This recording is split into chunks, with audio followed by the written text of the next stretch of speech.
Jambo la kwanza, tulianzisha mfumo wa vyama vingi katika nchi hii mwaka 92, miaka 30 kitu iliyopita, ili wananchi muwe na option ya kuamua nani ya waongozi. Mamlaka ya nyie kuamua nani ya waongoze iko kwenye ibara ya 8 ya katiba ya nchi yetu, na ukisoma ibara ya 8 ukishuka chini inasema lengo la serikali yoyote itakayoingia madarakani ni ustawi wa watu wa nchi yetu. Yaani serikali yoyote tunayoiweka ni ili ifanye maisha yako yawe bora zaidi. Tunaelewana vizuri? Kustawisha maisha yako. Na bahati nzuri nchi yetu ni nchi ambayo Mwenyezi Mungu ameijalia kila kitu mnachokijua. Ni nchi ya kwanza duniani na madini yanaitwa Tanzanite hayapatikani kwingine kokote duniani isipokuwa hapa. Ni nchi ambayo ina mlima mrefu kuliko yote Afrika, wa pili duniani. Ni nchi ya kwanza kwa kuwa na ziwa lenye upana Afrika, wa pili duniani, ziwa Victoria. Ziwa lenye kina kirefu kuliko yote Afrika, la pili duniani. Ni nchi ambayo ina ukubwa wa kilomita za mraba 945, ukichukua Kenya, Rwanda, Burundi, Uganda ukichanganya pamoja hazitufikii.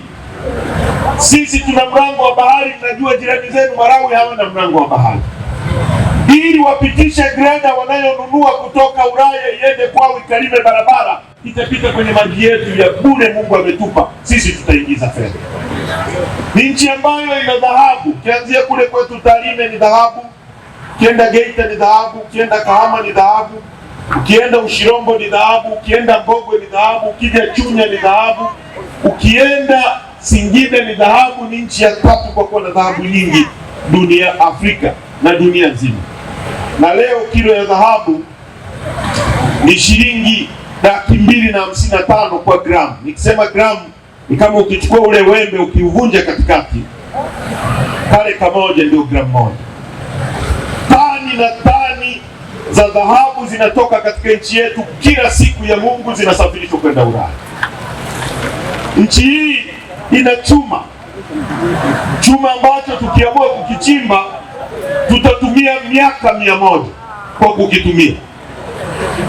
Chuma hii tuna mlima hapo Rudewa hapa jirani zenu panaitwa Mchuchuma na Liganga. Mungu alivyotupenda akatuwekea makaa ya mawe hapa, alafu kilomita 50 akatuwekea chuma ili haya makaa ya mawe yatumike kuyeyusha hiki chuma.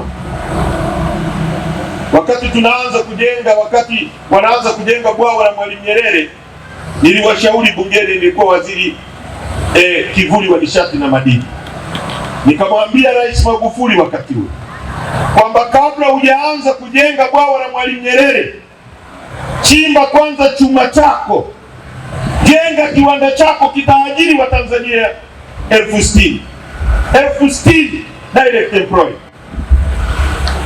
Alafu kisha chimba chuma chako ukakitengeneza, kitaajiri watu wako, kitakulipa kodi ndani ya nchi. Kwa hiyo huyu unayempa kukujengea bwawa unamwambia bwana, tunakupa kujenga bwawa hili hapa, lakini chuma chote nunua hapa.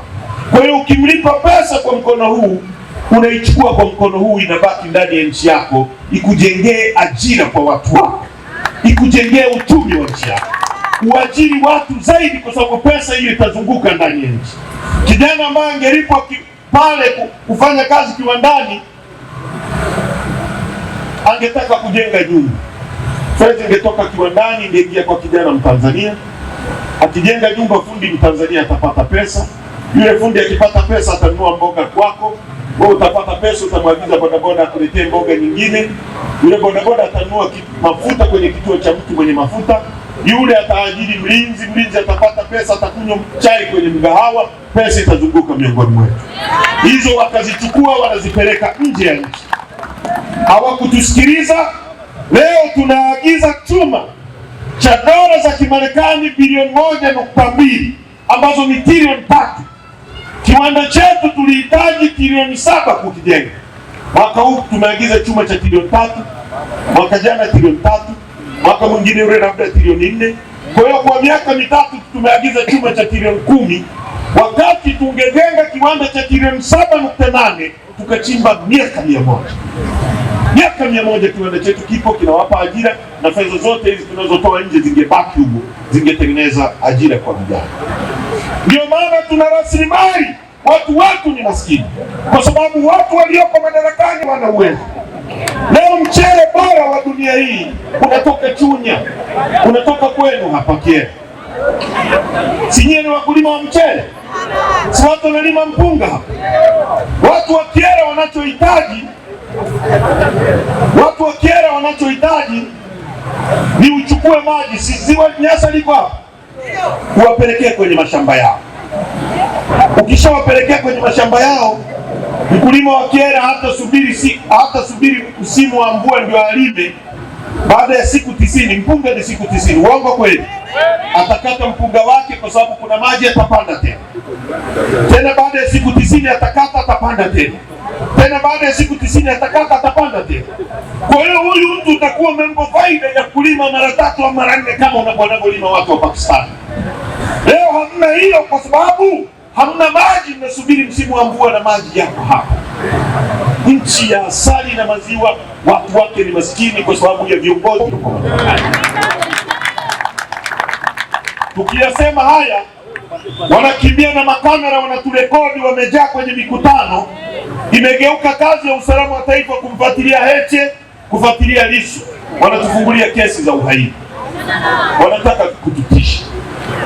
Ndani ya miaka 3 ya Rais Samia, ambaye mimi nilikuwa kwenye kikao cha maridhiano tarehe 20 mwezi wa 5 2022, tulienda Ikulu na mwenyekiti Mbowe. Mimi niliteuliwa kutoka kwenye chama chetu, akatuahidi kwamba mambo yaliyofanywa chini ya mtangulizi wake, kuiba uchaguzi, kuteka watu, kuumiza watu, kuchukua mali za watu kwa nguvu, hayatajirudia. Alituahidi yeye mwenyewe. Leo nini kinatokea? Uchaguzi wa mwaka 2024, mwenyekiti wetu wa vijana yule pale ni wakili wa mahakama kuu, ana degree na amesoma, ni wakili wa mahakama kuu. Alikuwa anagombea kijiji, akaambiwa hajui kusoma na kuandika. Mtu wa darasa la 7 wa CCM anajua kusoma na kuandika. Hivi mnaelewa haya mambo? Tulikuwa na vijiji tunavyoongoza. Ni hapa mwaka 2015 Mwanyamake alishinda ubunge hapa, uongo kweli? Ingawaje amejiunga na watesi wetu, lakini alishinda ubunge hapa. Kwa nini Mwanyamake hakwenda bungeni? Kwa sababu ya tume ya hovyo ya uchaguzi. Watu walipigwa mabomu hapa siku 4 naambiwa. Nasema uongo? Waking'ang'ana ili watu watangaze ubunge. Mimi nilitangaza ubunge kwa vita. Watu walikufa ili mimi niwe mbunge. Nchi hii ambayo tuna makaa ya mawe, ndugu zangu. Lissu juzi tulikuwa Songea, tumehesabu maroli yanayopita na makaa ya mawe. Maelfu kwa maelfu ya maroli yanaondoka na utajiri wa watoto wetu. Sisi tunabaki maskini. Watu wa Mbamba Bay wa Tanzania ni maskini. Unategemea makaa ya mawe ndio kuzalishia umeme wa kuyayusha chuma.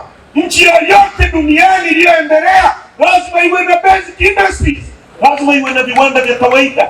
Huwezi kuwa nchi ambayo unaagiza toothpick kutoka nje, huwezi kutengeneza uchumi. Tulikuwa Mtwara, watu wanalima korosho. Nyie mnalima mahindi, mnalima mpunga. Mpunga unahitaji magunia ya kupaki. Mwalimu Nyerere aliacha Tanga inazalisha mkonge, aliacha Lindi inazalisha mkonge, aliacha Mtwara inazalisha mkonge. Alijenga viwanda vya magunia vinaajiri watoto wetu, na fedha inayotoka kwa yule mtu anayenunua gunia inabaki ndani ya nchi. Leo tunaagiza magunia kutoka nje, kutoka India. Unachukua pesa ya Mtanzania unaipeleka India kutengeneza ajira kwa Wahindi. Nchi hii tuna bodaboda kila kona, tuna bajaji zinahitaji matairi, zinahitaji spoku. Hatuna kiwanda cha kutengeneza tairi. Mwaka 70 Mwalimu Nyerere alikuwa na General Tyres inatengeneza matairi. Utatengenezaje ajira kwa watu wako? Kama wewe Nyie mna mto hapo, uongo kweli? Kwa nini mto haujai lakini ziwa linakuwa na maji mengi? Kwa sababu ziwa lina uwezo wa kukaa na maji mengi. Hiyo ni principle ya uchumi. Kama wewe pesa inaingia na unaitoa kuagiza toothpick, utabakije na pesa ili ujenge uchumi mkubwa? Kwa sababu wewe unakuwa kama conduit, unakuwa kama mto. Ziwa ndio linajaa maji, linaajiri watu wake. Tunapochukua pesa za ndani ya nchi yetu tunapeleka China kununua vitu tunavyoweza kutengeneza, tunaitumia China kama ziwa, inakuwa na hela nyingi. Sisi tunatumika kama mto, tunabaki maskini bila uchumi. Hatuwezi kuajiri watoto wanamaliza shule, baba analia nyumbani, niliuza mpunga wangu, bora nisingemuuza nimsomeshe huyu, bora ningebaki na mpunga wangu, kwa sababu hawana walimu walioahidiwa. Lakini fedha ambazo zingetumika kuwaajiri zinasafirishwa kwenda nje. Hebu fikiria hivi, Dubai ni jangwa ndugu zangu. Dubai mwaka 61 ilikuwa na watu 70,000. Je, watu wa Kyela ni wengi kuliko watu waliokuwepo Dubai mwaka 61. Leo sisi tuna bandari, tunazungukwa na nchi 7 landlocked. Tunazungukwa na Malawi, tunazungukwa na Uganda, tunazungukwa na Kongo, tunazungukwa na Zambia, tunazungukwa na Rwanda, tunazungukwa na Burundi, tunazungukwa na Uganda. Zote ili zipitishe gari kwenye maji yetu, ili wapitishe nguo kutoka nje kwenye maji yetu. Unachohitaji wewe kama serikali ni kujenga gati. Gati ni kama stendi, sehemu ambayo meli itasimama, washushe mizigo, pesa ingie kwenye nchi yako. Mtu akitoka Malawi akifuata gari alilonunua kutoka Japani, anatulipa pesa kwa kupitisha kwenye maji aliyotupa Mungu bure, hayaishi leo wala kesho. Utajiri unakuja hapa. Leo hiyo bandari tumechukua, tumewakabidhi Waarabu wa Dubai mpaka kiama, kwamba sisi watu milioni 60 hatuna uwezo wa kusimamia bandari ilizotuacha Mwalimu. Watu milioni 3 wana uwezo kuliko sisi. Tuna uwanja wa ndege wa Kia, tumekabidhi Omani. Kila mtalii anayepita analipa $55 kwa kuingia, $55 kwa kuondoka, wanapita watalii milioni 1.5. Uwanja upo aliuacha Mwalimu. Kukaa pale tukusanye fedha hatuwezi. Tumewapa wa Omani ndio wakusanye wakajenge kwao. Leo dunia hii nchi kubwa za viwanda zinazalisha hewa ya ukaa, zinasababisha machafuko ya mabadiliko ya tabia nchi, zinapeleka hewa ya ukaa huko mbinguni, kwenye anga, zinapigwa faini ili nchi zile ambazo zinazalisha oxygen zilipwe hiyo faini, kutokana inaitwa carbon credit, kwamba nyie China, nyie Marekani, nyie Uingereza, nyie Ujerumani wenye viwanda vikubwa nazalisha hewa ya ukaa, mnaathiri watu wanaozalisha misitu, tuwape fedha kufidia misitu, kwamba sisi Tanzania tumequalify, tuna misitu mingi inayonyonya hiyo hewa ya ukaa. Leo tumechukua hiyo misitu, tumesaini mkataba na Saudi Arabia kwamba wao ndio waonekane wenye misitu, wao ndio watakusanya hizo fedha. Nchi inauzwa left, right and center. Tukiyasema haya wanasema sisi ni wabaya. Sisi ni wabaya kwa haya tunayosema, kwamba tukae kimya. Tukikaa kimya mawe yatazungumza. Tumekataa kukaa kimya. Wamemkamata Lissu, wamempa kesi ya uhaini. Nataka niwaambie, mimi John Heche alichokuwa nakisimamia Lissu nitakisimamia kwa nguvu zangu zote. Hatutarudi nyuma. Wanasema sisi Chadema tunasema hivi, tunachotaka ni mabadiliko ya kanuni na sheria za uchaguzi ili tuende kwenye uchaguzi ambao ni huru na haki. Kusema hivyo tuna makosa gani bwana Fani? Hatutaki askari muhusike kuiba uchaguzi. Tunakataa. Hatuwezi kuwa sehemu ya huo uchafu. Hatutaki walimu wetu wahusishwe kwenye wizi wa uchaguzi. Ndicho tunachokisimamia. Kwa nataka niseme mbele yenu, kampeni ya no reforms no election itaendelea bila kurudi nyuma. Kama watataka watupige risasi, wakitaka watuue. Wanatuambia hivi, leo wameenda kusaini kitu kinachoitwa maadili ya uchaguzi, kwamba chama ambacho hakijasaini leo hakitashiriki uchaguzi. Hao wanaotaka tusaini maadili wana maadili kiasi gani? Kailima una maadili gani wewe? Watu mnaoiba kura mna maadili gani nyinyi? Kuiba uchaguzi ni maadili? Kuiba kura ni maadili? Hatujaona polisi wanaingiza kura kwenye masanduku. Si tukashiriki kwenye ujinga huo? Tumekataa.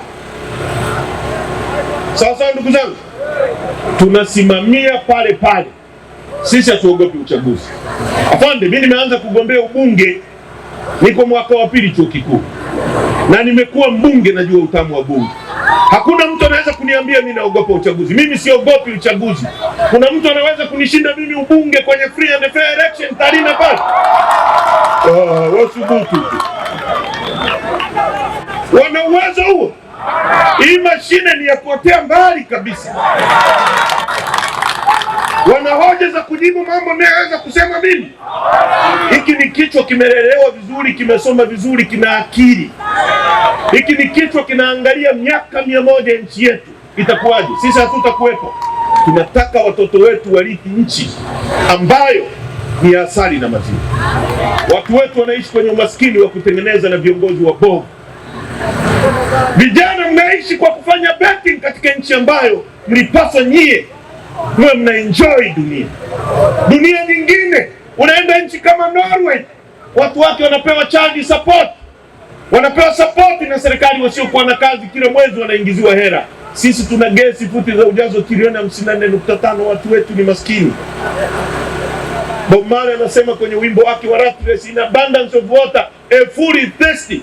Katikati ya wingi wa maji mjinga na kiu. Unawezaje kuwa na kiu wakati uko katikati ya ziwa Nyasa? Katikati ya utajiri wa jinga ni maskini, watu wetu ni maskini. Tumekuja kuwaomba mtunge mkono kwenye tunayoyasimamia. Wanasema chama hiki kisiposhiriki uchaguzi kitakufa. Tumesema hivi, kama tutakufa kwa kusimamia ukweli, Mungu atatambua tulisimamia ukweli na kife. Ndani ya miaka mitatu, Rais Samia na serikali yake wamejaribu kumwekea mwenyekiti wetu kesi ya ugaidi Freeman Mbowe. Hukumu ya ugaidi, ndugu zangu, ni kunyongwa mpaka ufe. Kesi ikawa ya uongo, wakamwachia kwa aibu. Leo wanamwekea Lissu kesi ya uhaini ya uongo. Hukumu ya uhaini ni kunyongwa mpaka kufa.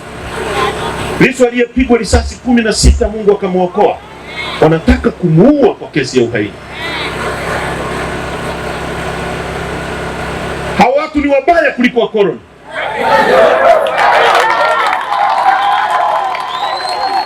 Wanataka kutuua kwa sababu tuna mawazo tofauti na wao.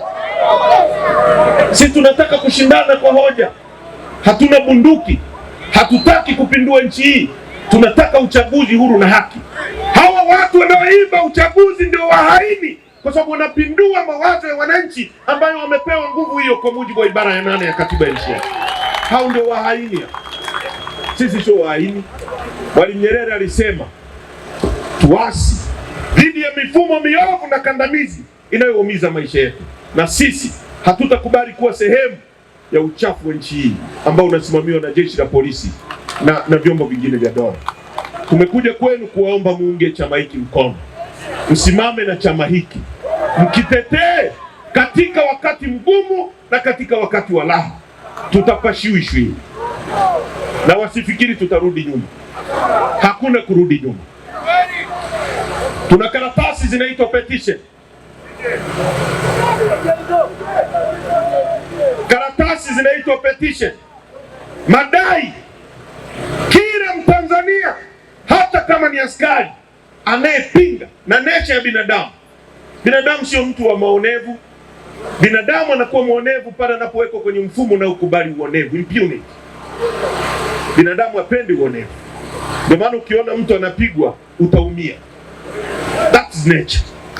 Lakini ukilelewa katika uonevu, baadaye utakuwa sehemu ya uonevu. Tusikubali kujenga culture ya impunity na culture ya kutokuhurumiana na culture ya kuumizana. Nataka kumnyonga Lissu. kwa sababu Lissu anasema ukweli. Hatutakubali. Tunaomba wote ambao hamuungi mkono wizi wa uchaguzi msaini kwenye hizo fomu. Viongozi wetu watakuja nazo kwenye kata, kwenye mitaa, na hata leo Kasamba Rubaki hapa, watu wapange mstari, waendelee kusaini. Unaandika jina lako, unaandika namba yako ya simu na unaweka saini. Tunahitaji saini milioni 15. Tutazipeleka Umoja wa Mataifa kuonesha kwamba Watanzania hawataki wizi wa uchaguzi katika nchi yetu, na tutazipeleka mahala pengine pote duniani. Tutampelekea Samia mwenyewe kumwambia watu wa Tanzania hawataki uchaguzi wa aina hii. Ukiazimisha kwenda kwenye uchaguzi, na uchaguzi wa bila Chadema utakuwa uchaguzi gani? Wanachukua vyama vya mfukoni, eti wanadanganyana eti wataenda navyo kwenye uchaguzi. Nani ataenda kupiga hiyo kura?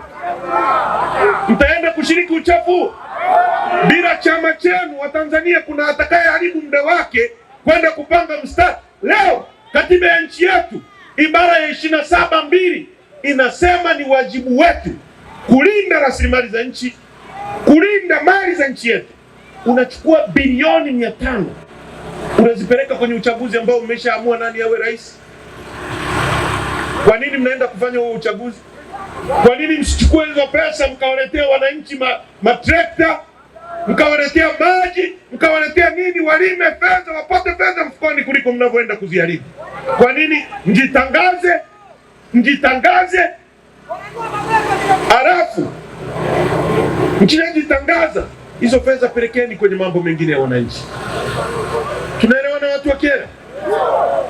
Jana mmesikia wabunge wa CCM wanasema kwamba Rais Samia si umteue Majaliwa kuwa waziri mkuu. Hiyo ni dharau kubwa sana dhidi ya Watanzania, kwamba tayari Samia yeye ni rais, nyie muamue msiamue, yeye ni nini? Nani atakusikilizeni nyie mtakapolalamika kuhusu barabara mbovu, kuhusu maji, kuhusu nini? Nani atakusikilizeni kama kura yako haiamui? Ndio maana lazima mpiganie nguvu yote kuhakikisha tunarudisha heshima ya nguvu ya kura ya mwananchi. Tunaelewana vizuri watu wa Kyela? Ninawashukuru sana.